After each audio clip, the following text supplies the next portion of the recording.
Dhrangadhra Surendranagar highway પર ભારત ગામના પાટિયા પાસે અકસ્માત સર્જાયો। કાર ચાલકે સ્ટીયરિંગ પરથી કાબુ ગુમાવતા પુલ પરથી નીચે કાર ખાબકી।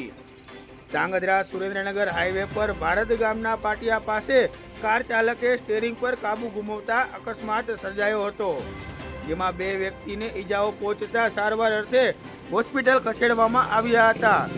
ધ્રાંગધ્રાથી સુરેન્દ્રનગર તરફ આવી રહેલા કારના ચાલકે ભારત ગામના પાટિયા પાસે આવેલ પુલ પાસે સ્ટીયરિંગ પરથી કાબુ ગુમાવતા કાર પર નીચે ખાબકતા કારમાં સવાર માતા અને પુત્રને ઈજા પહોંચી હતી।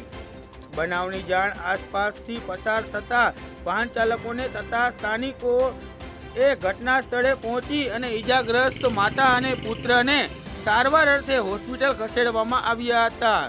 આ અકસ્માતમાં સદનસીબે કોઈ જાનહાનિનો બનાવ નહીં બનતા ઘટના સ્થળે જ તાત્કાલિક ઈજાગ્રસ્તોને હોસ્પિટલ ખસેડવામાં આવ્યા હતા। જોકે અકસ્માતને પગલે હાઈવે પર ટ્રાફિક જામના દ્રશ્યો સર્જાયા હતા।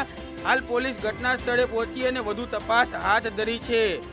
અહેમદભાઈ દિવાન, ઝાલાવાડ ન્યૂઝ એક્સપ્રેસ, ધ્રાંગધ્રા।